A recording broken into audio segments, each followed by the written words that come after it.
લઈ લીધું છે, આ હું પરમાત્મામાં લીન થઈ ગયો because he is not available. કેમ નથી અવેલેબલ? કારણ કે બંને એક જ છે.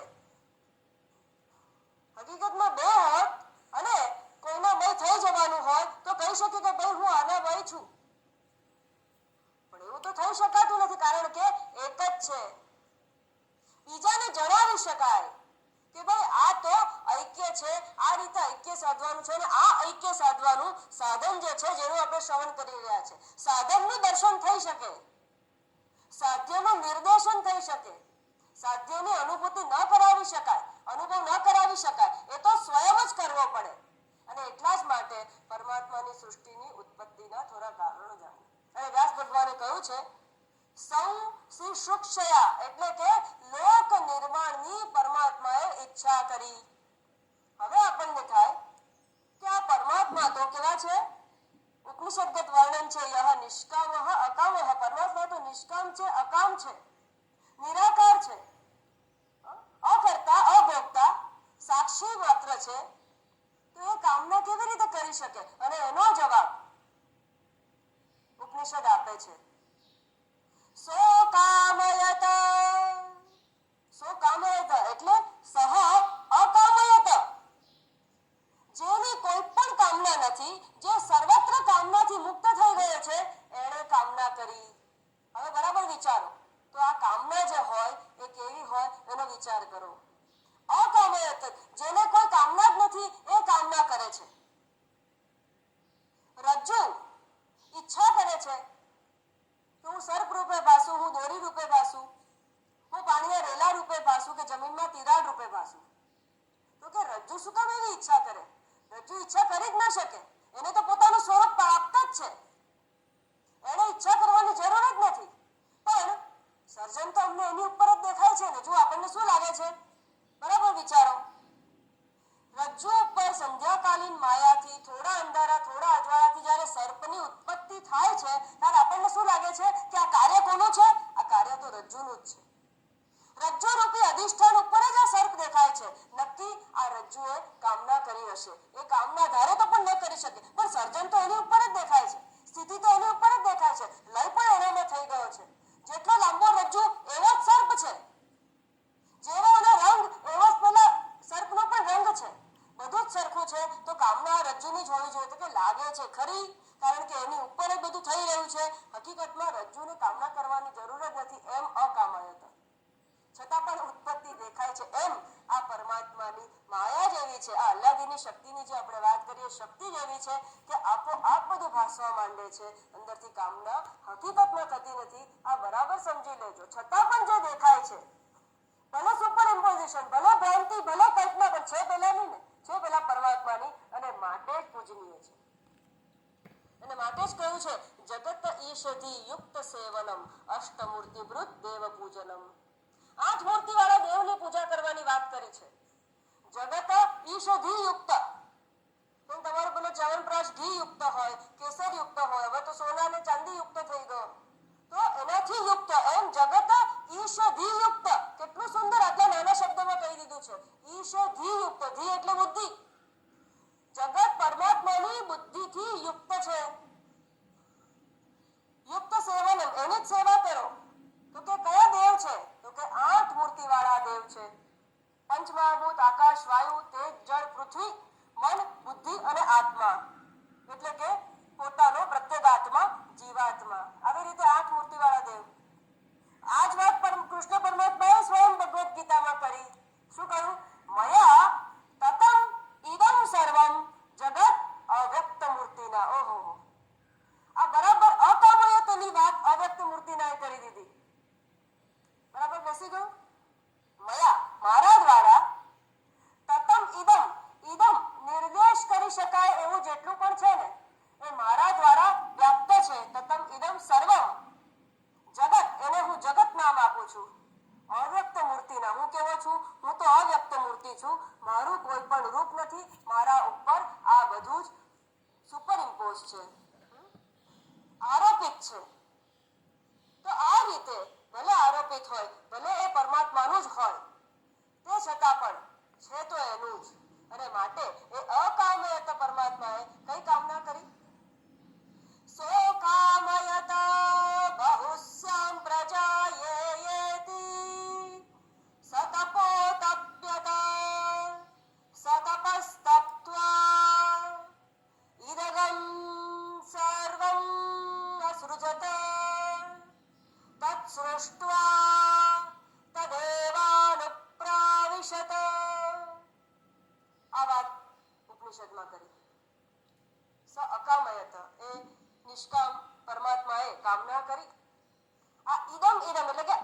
કે નિર્દેશનીય જેટલું છે ને, જગતની વ્યાખ્યા છે ત્રયમ વા ઇદમ, નામ રૂપ કર્મ. જ્યાં નામ દેખાય, જ્યાં રૂપ દેખાય, જ્યાં કર્મ દેખાય એને જગત, અને એ ઇદમ એટલે કે આ નિર્દેશનીય છે. દિસ તરીકે પરમાત્માને આ તરીકે વર્ણન નથી કરાતો. પરમાત્મા કેવો છે? અદહ છે, તત છે. પરમાત્માને નિર્દેશ કરવા માટે તત પદ આપ્યું છે. એ તદ પદ વાચ્ય છે. તતઃ પદત્ત પરિમાર્ગિતવ્યમ યસ્મિન ગતા ન નિવર્તન્તિ ભૂયઃ તમેવ ચાદ્યં પુરુષં પ્રપદ્યે યત પ્રવૃત્તિર પ્રસુતા પુરાણી. તત્પદ પરમાત્માનો વાચ્ય તત્પદ છે. અને મેં જે ઉત્પન્ન કર્યું એ શું છે? તો કે ઇદમ ઇદમ. એટલે આ જે ઇદમ જે ઉત્પન્ન કર્યું છે એ તો નામ રૂપાત્મક છે, એ ઉત્પત્તિ છે. પણ એ કેવી છે? એ તો ભ્રાંતિમય કાલ્પનિક ઉત્પત્તિ છે. મારા તત્પદની ઉત્પત્તિની વાત નથી કરતો. એ તો મારું પરમ પદ છે, જેને ત્યારે જાણવાનું છે. યદ ગત્વા ન નિવર્તન્તે તદ્ધામ પરમમ મમ. એને જાણીને યજ જ્ઞાત્વા નેહ ભૂયોન્યતન જ્ઞાતવ્યમ અવશિષ્યતે તમે એવં વિદિત્વા મૃત્યુમત્યેતિ નાન્યઃ પંથા વિદ્યતે અનાય. એ પરમાત્માને જ જાણીને મુક્તિ કે મોક્ષ મળે છે, બાકી બીજો કોઈ જ રસ્તો નથી. એટલે કે ઇદમને જાણીને મુક્તિ કે મોક્ષની વાત ક્યાંય કરવામાં આવી નથી. અને માટે જ આ ઇદમની એટલી બધી ચર્ચા કરવામાં આવે છે કે એનું મિથ્યાત્વ સમજાય, એનું વૈતથ્ય સમજાય. બીજું કઈ નહીં તો આ પરમાત્મામાંથી જ ઉત્પન્ન થયેલું સમજાશે. જો આ જગત ભ્રાંતિ છે તો એનું અમને દર્શન શા માટે કરાવો છો? સર્વત્ર બ્રહ્મ દર્શનની ભાવના કરવા માટે. મોટામાં બ્રહ્મ બતાવીને, પ્રતીકમાં બ્રહ્મ બતાવીને, આ પ્રતીક ઉપાસના છે. અત્યારે જે અવતારનું વર્ણન કરવામાં આવે છે પ્રતીક ઉપાસના છે. આ પ્રતીકમાં પરમાત્માના દર્શન કરીને એ જ પ્રતીકને પોતાની અંદર પણ બતાવવાના છે. એ આ ભગવતજીમાં જ બતાવશે. એને અહંગ્રહ ઉપાસના કહે છે, જે વિસર્ગમાં આવે છે. એ સર્ગ અને વિસર્ગની વાત જ્યારે આવશે ત્યારે આપણે બરાબર ક્લિયર થઈ જશે. અને એ જે બહાર જે પરમાત્મા છે એ જ મારી અંદર છે, એ જ્યારે તમને જણાઈ જશે ત્યારે પેલો તત્ પરમાત્મા જે છે એ જ હું છું, અહમ બ્રહ્માસ્મિ, એવો આત્મ સાક્ષાત્કાર થશે. અને આપણા જીવનનું એકમાત્ર લક્ષ્ય છે પરમાત્માની આ અનુભૂતિ, પરમાત્માની આ અપરોક્ષ અનુભૂતિ. આ બધેથી બહારથી પરમાત્માનું અંદર જે છે, અંદર આવવાપણું, અંદર જે પરમાત્મા સ્ફુરી રહ્યો છે, એ આ રીતે પરમાત્મા અંદર પ્રગટ થાય છે. હૃદયમાં પરમાત્માનું પ્રગટીકરણ ભાગવતજીથી આ રીતે થાય છે. એના વિચાર કરતા આપણને કરી મૂકે છે. અત્યારે કુતૂહલવશ આ બધું શું છે નથી સમજાતું એમ કરીને પણ જાણો તો કુતૂહલવશ કે ભાઈ આ બધું શું થતું હતું, ક્યારેક મન થશે, ક્યારેક ફરી સાંભળવાનું મન થશે, ક્યારેક જાણવાનું મન થશે અને ઉદ્ધાર થઈ જશે. ત્યારે આપણા પ્રશ્ન કેવા થઈ જશે? શૌનકજી જેવા, નારદજી જેવા અને પરીક્ષિતજી જેવા પ્રશ્ન થઈ જશે, જે આપણને કૃષ્ણ પરમાત્મા તરફ સત્વરે લઈ જશે. ઇદગમ સર્વમ અસૃજત તત સૃષ્ટવા. ભાઈ સર્જન કરીને પરમાત્માએ શું કર્યું? તત એવ અનુપ્રાવિશત. આ બધી જ વાત શ્રીમદ ભાગવતજીમાંથી જ આવી છે. તત એવ અનુપ્રાવિશત, પરમાત્માએ એમાં અનુપ્રવેશ કર્યો. હવે આ ખાસ ધ્યાન રાખજો કે અનુપ્રવેશ છે, આ પ્રવેશ નથી. અહીંયાથી દરવાજો ખોલો અને કોઈ બે માણસ અંદર આવે એને પ્રવેશ કહેવામાં આવે છે. એ પ્રવેશ કરે, આ હોલ છોડવા માટે ચાલીને પાછું એને બહાર જવું પડે. જો પરમાત્માનો એવો સાદો પ્રવેશ આપણી અંદર જો ગણી લઈએ તો આ શરીર જ્યારે નાશ થાય ત્યારે પહેલા પરમાત્માનું શું થાય અંદરના? એને તો બધામાં અનુપ્રવેશ કરી લીધો. હવે અંદર જ્યારે પરમાત્માએ પ્રવેશ કરી લીધો, આ શરીરનું મરણ થાય ત્યારે એ તો અમરણ ધર્મ છે. એનું શું થાય? એનો વિચાર કર્યો ક્યારે? અંદર છે બરાબર, પણ કેવી રીતે છે એ જાણ્યું. અને માટે જ વેદ જે છે, શાસ્ત્ર જે છે, બહુ જ સમજી વિચારીને શબ્દ પ્રયોગ કરે છે. અનુપ્રવેશ કહે છે, પ્રવેશ નથી ગયો. અનુપ્રવેશ એટલે કઈ વિશિષ્ટ પ્રકારનો પ્રવેશ છે, પ્રાકર્ષણ પ્રવેશ છે. આ શું છે? આ ગ્લાસ છે ને, આ ગ્લાસની અંદર મારે પ્રવેશ કરવો હોય તો મારે આ ગ્લાસની અંદર જવું છે. કઈ કરો કિમિયો, કાં તો કોઈ જાદુગરને બોલાવવો પડે, કાં તો કોઈ તંત્ર કે મંત્ર વિદ્યા જાણવા વાળાને અમારે બોલાવવા પડે, તો તમને કંઈક કરીને આ ગ્લાસની અંદર અમે લઈ જઈએ. અમારે અત્યારે જ જવું હોય તો ખૂબ જ સહેલું છે. હું અત્યારથી માંડીને આ ક્ષણથી માંડું કે હું ગ્લાસ છું. પતી ગયું. પછી આમાં ઠંડુ પાણી જો નાખો તમે તો મને ઠંડી લાગવા માંડે, આમાં ગરમ પાણી નાખો તો મને એમ લાગે હું દાઝી ગઈ છું. કેમ? કારણ કે હું આ છું એવું મેં મારા મનનું બરાબર દ્રઢીકરણ કરી લીધું છે કે ભાઈ હું આજથી અત્યારથી આ ગ્લાસ છું. અને અનુપ્રવેશ, આ અનુપ્રવેશ કેવો છે કે જે સમયે અત્યારે અજ્ઞાન છે કે હું આ ગ્લાસ છું, જે સમયે મને પછી તમે ક્યાં લઈ જાવ તો મને ખબર છે, કોઈ સાયકોથેરાપિસ્ટ પાસે કે કંઈક મગજનો માનસિક રોગનો ઈલાજ કરાવો કે ભાઈ આ ગ્લાસ તમે ક્યાંથી જો તમને 2 હાથ છે 2 પગ છે અમારા જેવા તમે દેખાવ છો અને તમે તો આ ગ્લાસ નથી, તો હવે આ ગ્લાસમાંથી કાઢવા માટે તમારે શું કરવું પડશે? કેટલા મંત્ર દોરા ધાગા જપ તપ તિલક, તો કે ના, જે રીતે અંદર ગયા એ રીતે બહાર આવવાનો રસ્તો છે, બીજો કોઈ રસ્તો નથી. તો આ ક્ષણથી હું માનવા માંડું કે હું આ ગ્લાસ નથી, તમને શાંતિ થઈ કે હવે ગ્લાસમાંથી નીકળ્યા તો તમારા પ્રવચનનું શું થાય?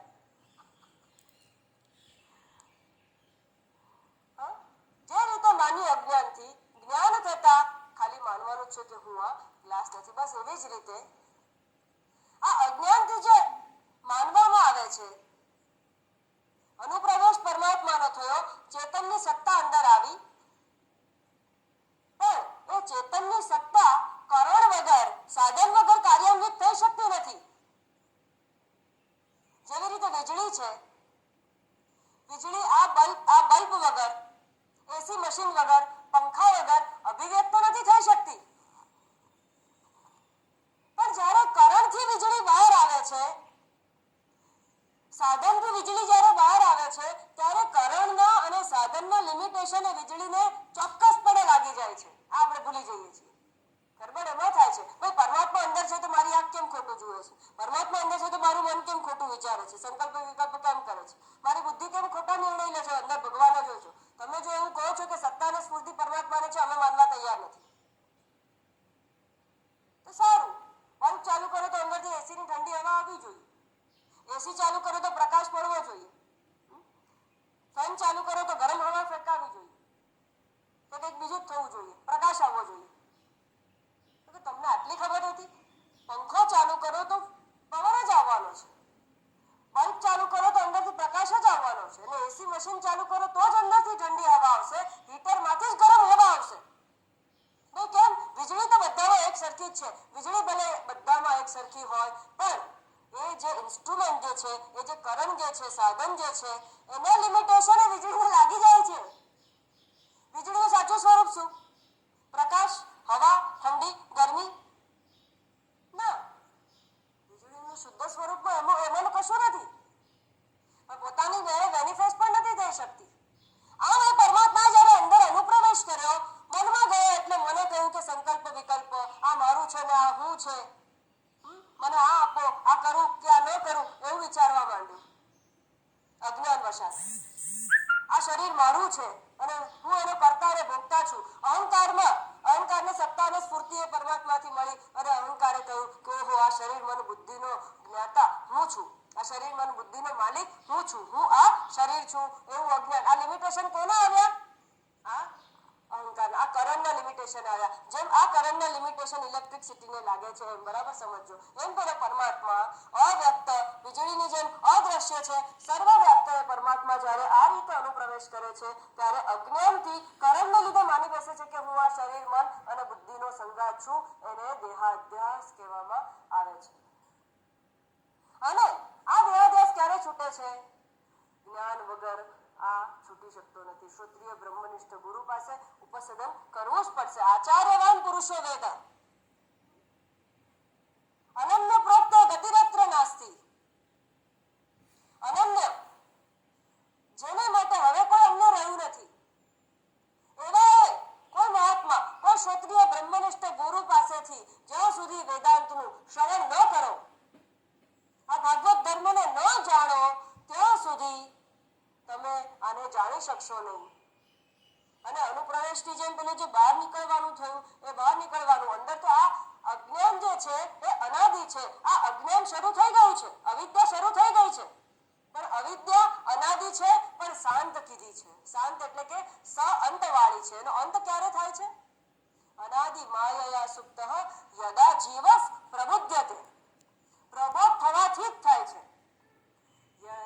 સાક્ષાત કુરુતે પ્રબોધ સમયે સ્વાત્માનમેવાદ્વયમ તસ્મૈ શ્રી ગુરુમૂર્તયે નમઃ ઇદં શ્રી દક્ષિણામૂર્તયે. દક્ષિણા એટલે કે બુદ્ધિના દેવતા, જ્ઞાનના દેવતા એ શંકર ભગવાનને નમસ્કાર કરીને કહે છે કે જ્યારે પ્રબોધ ગુરુ રૂપી, શંકર ભગવાન એટલે બધા જ ગુરુનું એક પ્રતીક છે, તો ગુરુ રૂપી માધ્યમથી જ્યારે પ્રબોધ થાય છે ત્યારે જ આ જ્ઞાન પ્રાપ્ત થાય છે. તો એવા આ પરમાત્માએ અંદર પ્રવેશ કર્યો. પ્રવેશ કર્યા બાદ પોતે આ અજ્ઞાન પ્રચુર જે જીવાત્મા હતા, અજ્ઞાનથી દેહાધ્યાસ જ્યારે એકદમ ગાઢ અને પ્રચુર થતો જ ગયો, જ્યારે એની હદ બતાવતો ગયો, ત્યારે એણે અવતાર ધારણ કર્યો, ત્યારે આવવા લાગ્યા. અને ખૂબ સરળ ભાષામાં કહીએ તો આપણે ખબર છે, યદા યદા હિ ધર્મસ્ય ગ્લાનિર્ભવતિ ભારત, કારણ આપી દીધા છે. અભ્યુત્થાનમ અધર્મસ્ય તદાત્માનમ સૃજામ્યહમ પરિત્રાણાય સાધૂનાં વિનાશાય ચ દુષ્કૃતામ ધર્મ સંસ્થાપનાર્થાય સંભવામિ યુગે યુગે. જ્યારે જે યુગમાં જે રીતે સારામાં સારું કાર્ય થાય એ શરીરની જરૂર પડી, એ શરીરે અવતર્યા. જ્યારે પ્રલયકાલીન જળમાં જ્યારે પૃથ્વી જઈ રહી હતી અને બધું ડૂબી રહ્યું હતું, ત્યારે મત્સ્ય અવતાર અનિવાર્ય પડી ગયો.